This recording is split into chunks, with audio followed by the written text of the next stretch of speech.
নমস্কার, আমি রূপসী হালদার। পড়ছি ভালোবাসার সীমানা পেরিয়ে। লেখনীতে রয়েছেন প্রিয়স্মিতা তেহজিব রায়। পর্ব ১৯।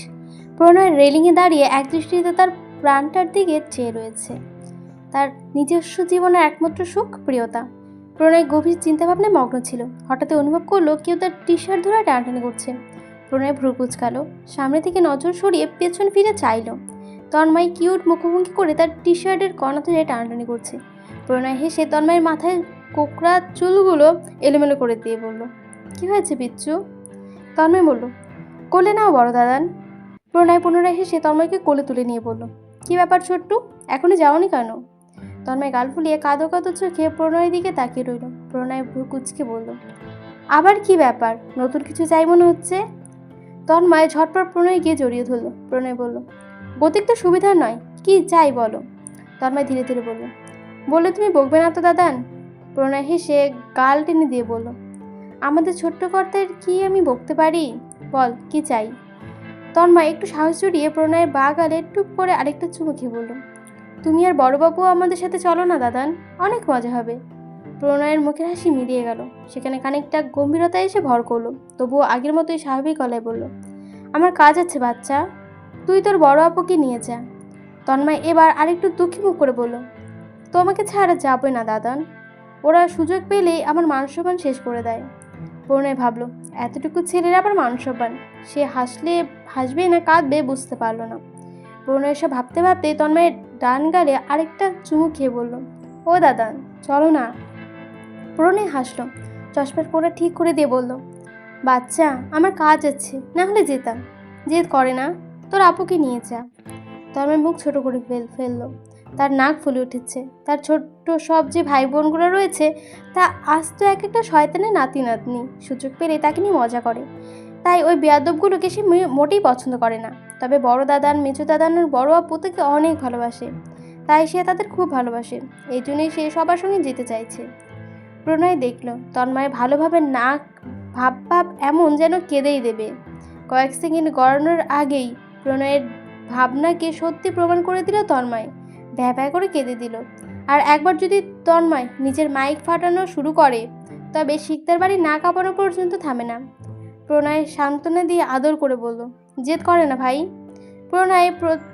প্রণয়ের কথা তার কান অবধি পৌঁছালোই না, সে আরও জোরে জোরে চিৎকার করে হাউমাউ করে কাঁদতে লাগলো।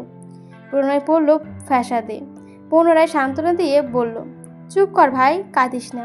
কিন্তু দ্য গ্রেট তন্ময় শিকদার, এর কান্না এত সহজে থামানো নয়। এসব কথা তন্ময়ের কান অবধি পৌঁছালে তবে তো থামবে। এমন পরিস্থিতিতে এবার প্রণয়ের কাঁদতে ইচ্ছে করলো। তন্ময় ব্যবহার করে প্রণয়ের টি শার্টে নাকের পানি চোখের পানি মুছতে লাগলো। পাকা 10 মিনিট কাঁদার পর প্রণয় আর সহ্য করতে পারলো না, বাধ্য হয়ে বলল, ঠিক আছে ভাই থাম, যাবো আমি। প্রণয় সম্মতি বানিয়ে তন্ময়ের কান পর্যন্ত পৌঁছাতেই যত সময় নিল তার অর্ধেক সময়ও লাগলো না তন্ময়ের কান্না থামাতে। তার কান্না পুরো 360 ডিগ্রি অ্যাঙ্গেলে ঘুরে গেল। প্রণয় ভাবল, শিকদার বংশকে কোনো প্রতিভাই পিছিয়ে ফেলতে পারেনি। কান্নার তোপে তন্ময়ের ফর্সা মুখ টমেটোর মতো লাল হয়ে গেছে, চোখের পানিতে চশমা ঝাপসা হয়ে গেছে। প্রণয় চশমা খুলে নিজের টি শার্টে মুছে আবারও পরিয়ে দিল, তারপর বলল, চল। তন্ময় তো মহা খুশি। প্রণয় তন্ময়কে নিয়ে নিচের ঘরে চলে গেল। 5 মিনিটের কথা বলে 15 মিনিটেও তন্ময় ফেরেনি দেখে নিচে অপেক্ষামান জনতা বিরক্ত হয়ে উঠল। অরণ্য রাজের কানে কানে বলল, শেষদা কি দরকার এই লতিফকে নিয়ে যাওয়ার, চলো ওকে ফেলেই চলে যাই। রাজে ওর মতো নিচু স্বরে বলল, ওর জন্যই তো যাওয়া হচ্ছে, ওকে ফেলে গেলে বড় দাদান পিটিয়ে পিঠের ছাল তুলে ফেলবে। ভাই তোমার জন্য শহীদ হতে পারবো না, সরি। চিত্রা, ইনায়া, পূর্ণতা, পরিণতা, প্রিয়তা এরা সবাই তন্ময়ের অপেক্ষায় বসে নি, কারণ তারা জানে তন্ময় গিয়েছে মানে সহজে আসবে না। তাই সবাই ড্রয়িং রুমের সোফায় দখল করে বসে পড়েছে। শুদ্ধ কফির কাপে চুমুক দিতে দিতে তাদের দিকে এগিয়ে এলো। তারপর নেভি ব্লু কালারের ব্ল্যাক টি শার্ট এবং ব্ল্যাক ট্রাউজার, চুলগুলো একটু এলোমেলো। এই সুদর্শন চেহারায় কোনো মেয়ে না পটে থাকতে পারে? তাকে দেখে মনে হচ্ছে এইমাত্র ঘুম থেকে উঠে এসেছে সে। তাকে দেখে প্রীতম বিনয়ের সুরে হেসে বলল, ভাইয়া তুমিও চলো না আমাদের সাথে। শুদ্ধ হেসে জবাব দিল, নিশ্চয়ই যেতাম, কিন্তু আমার কিছু জরুরি কাজ পড়ে গেছে, না হলে আমি সত্যিই যেতাম, অবশ্যই তোমাদের সাথে জয়েন করতাম। প্রীতম হালকা হাসলো, শুদ্ধ সোজা সাফাদের দিকে তাকালো। সাফাদও ওর দিকেই তাকিয়েছিল। শুদ্ধ বাঁকা এসে ধীর পায়ে সাফাদের পাশে গিয়ে দাঁড়ালো। কফির মগে চুমুক দিয়ে ধীরে বলল, অল দ্য বেস্ট ব্রাদার। সাফাদ আন্তরিকভাবে হেসে শুদ্ধকে ধন্যবাদ জানিয়ে বলল, থ্যাংক ইউ। শুদ্ধ ভ্রুকুচকে জিজ্ঞাসা করলো, কেন? সাফাদ জবাব দিল, তুমি যে আইডিয়াটা দিয়েছো ওটা আমার মাথায় আগেও কখনো আসতোই না। শুদ্ধ বাঁকা হেসে স্বাভাবিক কণ্ঠে বললাম, ধন্যবাদ দেওয়ার কোনো প্রয়োজন নেই। আমি জানি তুমি পরিণীতাকে কতটা ভালোবাসো। ভালোই, তুমি আমার শত্রুর বন্ধু হও না কেন, আমার তো আর শত্রু নাও। আর তাছাড়া তোমার ভালোবাসা তো আর কোনো ভেজাল নেই, একদম পিওর লাভ। আর ভালোবাসার মানুষদের মিডিয়ে দিতে আমার ভালোই লাগে। আমি আমার ভালোবাসাকে পাচ্ছি না বলে যে অন্যরাও পাবে না, সেটা তো হতে পারে না। যাই হোক, তুমি আমার থেকে সব সময় সব রকমের সাহায্য পাবে। তোমার যখন যেমন সমস্যা হবে চলে এসো আমার কাছে, বাকিটা আমি সামলে নেব। সাফাত কৃতজ্ঞ দৃষ্টিতে তাকালো সুধের দিকে। সুধের জন্য সাফাতের মনে হালকা খারাপ লাগা কাজ করে। সে ভাবলো, একটা মানুষের একতরফা ভালোবাসা এতটা শক্তিশালী হতে পারে। সত্যি শুদ্ধকে না দেখলে বোঝা যেত না হয়তো। শুদ্ধ প্রণয়ের জীবন নষ্ট করে দিয়েছে, কিন্তু এখন বুঝি এটা শুধু নিজের ভালোবাসাকে অন্যের হাতে না দেওয়ার জন্য, ভালোবাসাকে নিজের করে রাখার জন্য অন্যের পাকাবা কীভাবে দূরে সরিয়ে দিয়েছে। এটা অন্যায় নয়। ভালোবাসার যুদ্ধে অন্যায় বলে কিছু হয় না। ভালোবাসাকে প্রাপ্ত করার জন্য যে কোনো সীমা অতিক্রম করা যায়। জানি না ভবিষ্যতে কী হবে, স্রষ্টা এদের ভাগ্যে কী লিখে রেখেছেন তিনিই জানেন। শেষ পর্যন্ত প্রিয়তা যারই হোক, সে পাক অপরজন যেন নিঃশে না হয়ে যায়। শুদ্ধ একবার সাফাদের ব্যথিত মুখের দিকে, আরেকবার পরিণীতার মলিন মুখের দিকে তাকিয়ে পুনরায় বাঁকা হেসে মনে মনে বলল, plan A successful, now start plan B.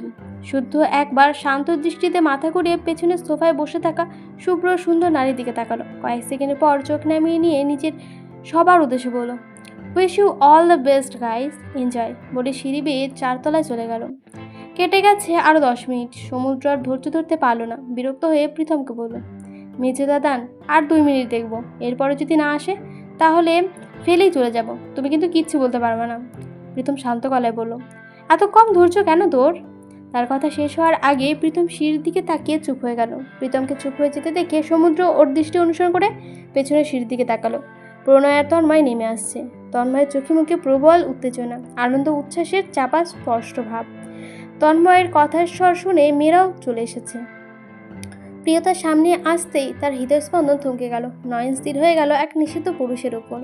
প্রণয় সাদা শার্ট এবং ফর্মাল শার্টের সাথে কালো কালারের প্যান্ট পরে এসেছে। শার্টের হাতে কুনি পর্যন্ত গোটানো। সাদা শার্টের ভাঁজে ভাঁজে জিম করা পেশির বহুরো হাত স্পষ্ট। শার্টের ওপর দিয়ে 2টা বোতাম খোলা, বুকের পাশে যারা কিছুটা দেখা যাচ্ছে। হাতের রোলেক্স ব্যান্ডের ঘড়ি, হাতের ফর্সা ত্বক ভেদ করে ভেতরে সবুজ শিরা দৃশ্যমান। গভীর সুদর্শন চেহারার প্রখর ব্যক্তিত্বের ছাপ স্পষ্ট। প্রণয়কে দেখে প্রীতম খুশি হয়ে বলল, তুমিও যাবে দাদা? প্রণয় শান্ত স্বরে বলল, প্রিয়তা দেখলো কথা বলার সাথে সাথে প্রণয়ের গলায় অ্যাডেনাপেল নড়ছে। উফ! প্রিয়তার হৃদয়স্পন্দন ভূমিকম্পনায় শুরু হলো। সে নিজেকে সামলাতে দ্রুত দৃষ্টি নামিয়ে নিল। নিজের মনকে শাসিয়ে বলল, নিয়ন্ত্রণে থাকো, সে নিষিদ্ধ, তার প্রতি এত কিসের ঝোঁক? অরণ্য ডেকে বলল, এই শাকচুন্নি, তোর কি যাওয়ার ইচ্ছে নেই? নাহলে তুই থাক, আমরা চলে যাচ্ছি। প্রিয়তার ভাবভঙ্গ ধ্যানভঙ্গ হলো। সে দেখলো সবাই সদর দরজা পর্যন্ত পৌঁছে গেছে, কিন্তু প্রণয় এখনও তার সামনে দাঁড়িয়ে আছে। সে এক পলক প্রণয়ের দিকে তাকিয়ে সদর দরজার দিকে হাঁটা দিল।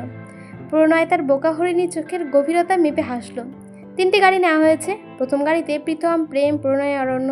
দ্বিতীয়টাতে সাফাত, পরিণীতা, প্রিয়তা, চিত্রা, ইনায়া। তৃতীয়টিতে থিরা, থরিত, তন্ময় এবং প্রেরণা আর রাজ।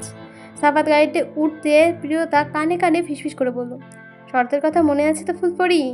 চুপচাপ আমার পাশের সিটে বসো। পরিণীতা তার দিকে অসহায় চোখে তাকালো। সাফাত এসব পাত্তা না দিয়ে ড্রাইভিং সিটে বসে পড়ল। পরিণীতাও অগত্যা তার পাশের সিটেই বসলো। সাফাত মুগ্ধ হাসল নিজের ফুলপরির দিকে তাকিয়ে। 45 মিনিট পর তারা পৌঁছালো রায়পুরের দক্ষিণ সীমান্তে। রায়পুরের দক্ষিণে এই বিশাল মেলা সাজের মেলা নামে পরিচিত, যার প্রতি 5 বছর অন্তর অন্তর একবার হয়।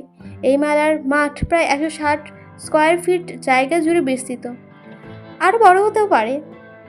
তারা সবাই গাড়ি থেকে নামলো। সামনের অতিরিক্ত লোক সমাগম থেকে পরিণীতার প্রিয়তা ভয় পেয়ে গেল। এত লোকের ভিড়ে একবার হারিয়ে গেলে এই রাতের বেলায় আর খুঁজে পাওয়া যাবে না। এই বিশাল মেলায় শুধু রায়পুর নয়, তার আশেপাশের আরও 18টা গ্রামের লোক এসেছে। এই মেলা সূচনা করেছেন স্বয়ং সাদমান শিকদার। প্রণয় একবার তীক্ষ্ণ নজরে প্রিয়তার মুখের দিকে তাকিয়ে দেখল। তার রক্তচাপাকে ঘাবড়ে যেতে দেখে সে ধীরে পায়ে প্রিয়তার পাশে গিয়ে দাঁড়ালো। আলতো হাতে প্রিয়তার ডান আঙুলগুলো ভালোভাবে নিল নিজের আঙুলের ভাঁজে। হঠাৎ এমন সুপরিচিত অনাকাঙ্ক্ষিত স্পর্শে কেঁপে উঠল প্রিয়তা। তড়িৎ গতিতে সে নিজের হাতের দিকে তাকালো। তার ছোট্ট হাতটা শক্ত সামর্থ্য পুরুষালী হাতের মুঠোয় আবৃত। সে মাথা তুলে সামনের মানুষটার চোখের দিকে তাকালো। প্রণয় ওর দিকেই চেয়েছিল। সে চোখের ইশারায় বলল, একদম ভয় পাবি না, আমি আছি তো। প্রিয়তার মনে সমস্ত ভয় নিমিষেই গায়েব হয়ে গেল। সে মুগ্ধ দৃষ্টিতে সামনে দাঁড়ানো মানুষটার দিকে কিছুক্ষণ তাকিয়ে রইল। হ্যাঁ, এটাই ওর কাছে পৃথিবীর সবচেয়ে নিরাপদ আশ্রয়, সবচেয়ে ভরসার জায়গা, শান্তির জায়গা, সুখের জায়গা, ভালোবাসার জায়গা, আবদারের জায়গা। এ একটা মানুষ তাকে নিজের প্রাণের বিনিময় হলেও আগলে রাখে। প্রণয় হাত টেনে প্রিয়তাকে আর একটু কাছে টেনে নিল। এদিকে প্রীতম চুপচাপ ইনায়ের হাতটা ধরে রেখেছে। ইনায়া লজ্জায় খানিক পর পর লাল নীল বেগুনি হয়ে উঠছে। অরণ্য প্রেরণাকে বলল, মুটকি, তুই ওদের সবার বড়, তাই তুই এই পুচকাটাকে দেখে রাখবি। অরণ্যের কথা শুনে প্রেরণা রেগে গিয়ে ওর হাতে জোরে চিমটি কাটল। অরণ্য চিৎকার দিয়ে উঠল। তার চিৎকার শুনে সবাই ওদের দিকে তাকালো। রাজ অরণ্যের মাথায় গাঁটটা মেরে বলল, একদম কোনো বাদরামি করবি না। তখন প্রীতম বলল, আমাদের সাথে থাকা সম্ভব নয় একসাথে, তাই কেউ কাউকে খুঁজলে কি করবে বলো তো? ফোন করে নেবে, তাহলেই হয়ে যাবে। সবাই সম্মতি জানিয়ে লোকেদের ভিড় ফেরিয়ে হারিয়ে গেল। শুধু পরিণীত দাঁড়িয়ে রইল। তার চোখের পানি চিকচিক করছে।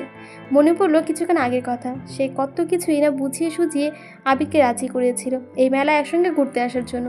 কিন্তু আজ পরিণীতা আসলেই বুঝতে পারছে না সে কোন অপরাধে শাস্তি পাচ্ছে। তার মাস্টারমশাই কেন এমন করছে? পরিণীতা মনে মনে বলল, আপনি কি জানেন না মাস্টারমশাই, আপনাকে ছাড়া আপনার অ্যাঞ্জেল কতটা অসহায়? সে থাকতে পারে না আপনাকে ছাড়া। আপনার সাথে কথা বলতে না পারলে তার দম বন্ধ লাগে। আপনি তো আমার সমস্ত সুখ শান্তির আধার মাস্টারমশাই। আপনি কষ্ট দিলে আপনার অ্যাঞ্জেল বাঁচবে কি করে? পরিণীতা একা একা দাঁড়িয়ে আছে দেখে সাদাব ওর কাছে এসে বলল, কি ভাবছো ফুলপরি? পরিণীতা চমকে উঠল। সাবাদ অবাক হয়ে ভাবল, মেয়েটা সারাক্ষণ এত ভাবে যে কার কথা কিছুই বোঝা যায় না, কথা বলেই কেমন চমকে ওঠে। পরিণীতা দৃষ্টি নামিয়ে বলল, কিছু না। ঠিক তখনই পাশ দিয়ে একজন লোক হেঁটে যাওয়ার সময় আচমকা পরিণীতার পিঠে ধাক্কা দিল। হয়তো ইচ্ছে করে দেয়নি, ভিড়ের চাপে লেগে গেছে। কিন্তু ধাক্কার ভারসাম্য সামলাতে না পেরে পরিণীতা তাল হারিয়ে সাবাদের ওপর আছড়ে পড়ে। তার মাথা টেকলো সাবাদের বুকে। সাবাদ থমকে গেল। কি ঘটলো সেটা বুঝে উঠতে পারল না। পরিণীতা দ্রুত সরে দাঁড়ালো। কিন্তু ততক্ষণে সাবাদের হৃদয়স্পন্দন থমকে যাওয়ার উপক্রম। সে মেয়েটির সামান্য স্পর্শ যেন তার আত্মতা কাঁপিয়ে তুলেছে, অন্তরাত্মাটাকে। পরিণীতা মাথা নিচু করে বলল, সরি ভাইয়া। সাবাদ প্রশস্ত হেসে কিছু বলল না, শুধু পরিণীতার দিকে এগিয়ে গেল। পরিণীতা মাথা তুলে তাকালো। সাবাদ এদিকে ওদিকে তাকিয়ে দেখলো এত মানুষের ভিড়ে ধাক্কা লাগাটা স্বাভাবিক। কিন্তু আজ প্রথমবারের মতো কোনো রকম দ্বিধা সংকোচ ছাড়াই সাবাদ পরিণীতার কোমল তুলতুলে হাতটা শক্ত করে আঁকড়ে ধরল। পরিণীতা চমকে উঠে হাত ছাড়ানোর চেষ্টা করে বলল, কি করছেন ভাইয়া? সাবাদ ভ্রুকুচকে বলল, একদম ছটফট করো না ফুলপরি, দেখছো না কি ভিড়, কখন যে গায়ের ওপর উঠে আসবে বলা যায় না। পরিণীতার মন কেমন অস্থিরতা ভরে গেল। সে আবার হাত ছাড়ানোর চেষ্টা করে বলল, কিছু হবে না, আমি সামলে নেব। সাবাদ এবার একটু অধিকার দেখিয়ে বলল, তাহলে এক্ষুনি যে পড়েছিলে? পরিণীতা কিছু বলতে পারল না। সাবাদ আবার বলল, আমাদের শর্তের কথা ভুলে গেলে চলবে না। মেলা শেষ না হওয়া পর্যন্ত তুমি আমার, তাই আমি যা ইচ্ছে তাই করব। পরিণীতা অসহায় দৃষ্টিতে তাকালো সাফাদের দিকে। এসব মায়াময় দৃষ্টিকে গুরুত্ব না দিয়ে সাফাদ তার হাত ধরে টেনে নিয়ে গেল। প্রিয়তার মন আবারও ভালো লাগার মৃদু মৃদু বাতাসে ভেসে বেড়াচ্ছে। মনের মধ্যে রঙিন প্রজাপতিরা ডানা মেলে উঠছে। চোখে মুখে উচ্ছ্বাস আর আনন্দের উজ্জ্বল হয়ে উঠেছে। চারপাশে সব কিছু তার কাছে অন্যরকম সুন্দর লাগছে। তার মনের সাগরে পুনরায় সুখের জোয়ার এসেছে। প্রিয়তার মন প্রিয়তাকে প্রশ্ন করলো, কি ব্যাপার, তুই তো আসতেই চেয়েছিলিস না, তাহলে এখন এত লম্ফজম্পন করছিস কেন? প্রিয়তা দায়সারাভাবে জবাব দিল, জানি না, শুধু জানি খুব ভালো লাগছে। প্রিয়তার মন আবারও খোঁচা দিয়ে বলল, জানি তুই যে কতটা বেহায়া, তুই কোনোদিনও ভালো হবি না। প্রিয়তার মুখ তেতো হলো, কিন্তু প্রিয়তা এসব পাতা দিল না। তার হাতটা এখন প্রণয়ের বলিষ্ঠ হাতের মুঠোয়। আজ প্রিয়তা নিজেকে পৃথিবীর সবচেয়ে সুখী মানুষ বলে মনে হচ্ছে। হোক না সেটা মিথ্যা, হোক না সেটা ক্ষণিকের, তবুও ভীষণ ভালো লাগছে। সত্যিকার ভালোবাসা মনের কঠিন থেকে কঠিন সুখের একমাত্র অসুখ।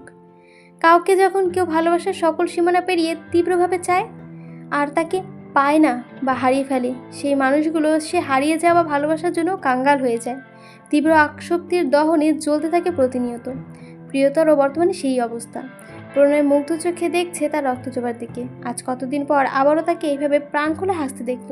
প্রণয় তাকে নিজের আরেকটু কাছে আগলে নিল, যেন কেউ ধাক্কা দিতে না পারে। প্রিয়তা হঠাৎ প্রণয়ের হাত ঝাঁকিয়ে রাখলো। প্রণয় ভাই। প্রণয় সাথে সাথে উত্তর দিল, হুম। প্রিয়তা উচ্ছ্বসিত গলায় বলল, এই দেখুন, সবাই ফুচকা খাচ্ছে। প্রণয় তার আঙ্গুল অনুসরণ করে সামনে তাকালো। একটা দোকানের সামনে ভীষণ ভিড়, জটলা। প্রণয় স্বাভাবিক কণ্ঠে বলল, দেখে লাভ নেই, তোকে এসব খেতে দেবো না। প্রিয়তা একটুখানি মুখটা ছোট করে নিল, কিন্তু প্রণয় ওসবের দিকে পাত্তা দিল না। প্রিয়তা আবার অনুনয় শুরু করলো, প্লিজ চলুন না প্রণয় ভাই। প্রণয় ভ্রুকুচকে তাকিয়ে দেখল তার প্রিয় সুন্দর নীল চোখে এক সব ছাই পাশ অবস্থানের খাবার, অস্বাস্থ্যকর খাবারের তীব্র ইচ্ছা। সে প্রিয়তার চোখের মায়াময় দৃষ্টিকে সম্পূর্ণ উপেক্ষা করে বলল, বাড়ি যাওয়ার পর রাতেই তোকে বানিয়ে দেব, হাইজিনিক ওয়েতে। এগুলো সব আনহাইজিনিক। ছি। প্রিয়তার মন খারাপের মেঘে ভালোবাসার আকাশ থেকে গেল। সে ফুচকার দোকানের সামনে চুপচাপ দাঁড়িয়ে রইল। প্রণয় দীর্ঘশ্বাস ফেলল। সে জানে মেয়েরা প্রচণ্ড জেদি, এখন না খেতে দিলে পাকা এক সপ্তাহ গাল ফুলিয়ে বসে থাকবে। তাই সে প্রিয়তার হাত ধরে এগিয়ে গেল ফুচকার স্টলের দিকে। প্রণয়কে ফুচকার দিকে এগোতে দেখেই প্রিয়তার মন খারাপের মেঘ কয়েক মিলি সেকেন্ডের মধ্যেই উধাও হয়ে গেল। মনটা আনন্দে লাফিয়ে উঠল। প্রণয় ফুচকালাকে 1000 টাকার একটি চকচকে নোট এগিয়ে দিল। বলল, 1 প্লেট ফুচকা দিন। লোকটা অবাক হয়ে বলল, 1 প্লেট ফুচকার দাম 1000 নয় বাবা, মাত্র 30 টাকা। প্রিয়তা 1 প্লেট ফুচকার জন্য এত টাকা দিতে দেখে চোখ গোল গোল করে ফেলল। প্রণয় স্বাভাবিক কণ্ঠে বলল, জানি, ওটা ফুচকার বিল নয়। লোকটা আর অবাক হয়ে বলল, তাহলে কিসের?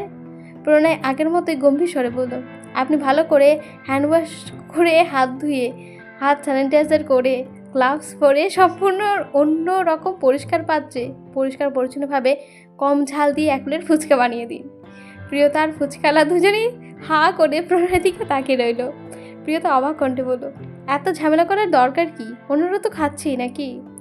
প্রণয় গম্ভীর কণ্ঠে বলল, খাবার ইচ্ছে না থাকলে বল, চলে যাচ্ছি। প্রিয়তা লাফিয়ে উঠে বলল, না না, যাবেন না, যেভাবে হোক খাবো আমি। প্রণয় গভীর দৃষ্টিতে প্রিয়তার নীল চোখের গভীরে চাইল। প্রিয়তা এত খুশি দেখে তার বুকের দহন জ্বালাটা কিছুটা শান্ত হলো। 10 মিনিট পর লোকটা গ্লাভসে পরা হাতে 1 প্লেট ফুচকা প্রিয়তার সামনে রাখলো। প্রিয়তা ফুচকা দেখে আনন্দ লাফিয়ে উঠল। প্রণয় তার ভাবভঙ্গি দেখে বুঝলো 1 প্লেটে কিছুই হবে না, তাই সে লোকটার হাতে আরও 2000 টাকা দিয়ে বলল, আরও 2টা প্লেট দেবেন। লোকটা ভীষণ খুশি হয়ে টাকা নিয়ে নিল। এখনই দিচ্ছি সাহেব। প্রিয়তা বিশাল বড় হা করে প্রথম ফুচকাটা মুখে দিল। প্রিয়তা মনে মনে বলল, এই সাথে আর ভাগ হবে না। সে চরম তৃপ্তিতে চোখ বন্ধ করে নিল। সামনে চেয়ারে বসে থাকা প্রণয় তার বদলে যাওয়ার মুখের প্রতিটা অভিব্যক্তি মন দিয়ে দেখল। আজ কতদিন পর তার হৃদয়ে তুষারপাত হচ্ছে। প্রিয়তা হালুম হালুম করে একের পর এক ফুচকা খেয়েই যাচ্ছে। হঠাৎ তার নজর পড়ল প্রণয়ের দিকে। দেখলো প্রণয় ভাই তার দিকে নিমিষে চেয়ে রয়েছে। প্রিয়তা ভাবলো প্রণয় ভাইয়ের হয়তো খেতে ইচ্ছে করছে, আর সে তাকে না দিয়ে খেয়ে চলেছে। এটা ভেবে কেমন যেন লাগলো তার। সে একটা ফুচকা প্রণয়ের মুখের সামনে ধরে বলল, হা করুন। প্রণয় ভ্রুকুচকে তেতো মুখে বলল, আমি এসব ছাইপাশ খাই না। কিন্তু প্রিয়তা তো ছেড়ে দেওয়ার মেয়ে নয়।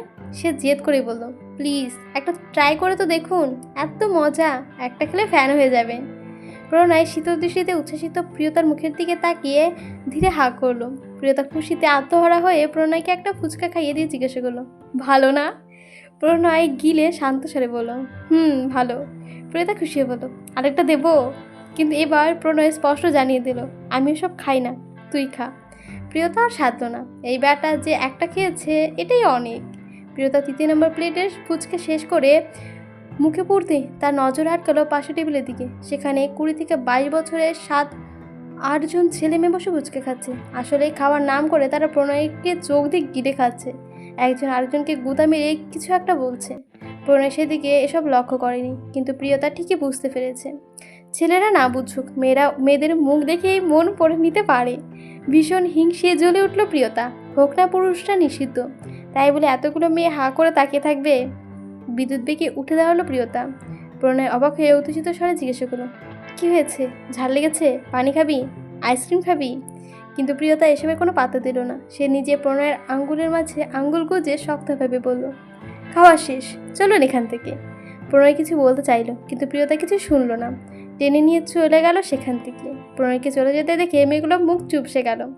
সাদাপ আর পরিণীতা বসে আছে একটা টেবিলে। পরিণীতার মনটা ভীষণ খারাপ। চারিদিকে এত আলো, এত গান বাজনা, হৈ হুল্লোড়ের শব্দ, সব কিছুতেই তার অস্বস্তিকর বিষাক্ত লাগছে। কিছুই ভালো লাগছে না তার। হৈ হুল্লোড়গুলো, প্রিয় মানুষটা, মেয়েটা একদম নিভে গেছে। সে একটা বাড়তি কথা বলছে না। সাদাপ সেদিকে নিয়ে যে আছে সেদিকেই গেছে সে। এখন তার এক টেবিলে বসে আছে। সাদাপ জোর করেই তাকে বড় এক গ্লাস আখের রস খেতে দিয়েছে, কারণ ভীষণ গরম। পরিণীতা সেটা ধীরে ধীরে খাচ্ছে। খেতে খেতে তার নজর আটকে হলো দূরে একটা সুন্দর রজনীগন্ধা মালার দিকে।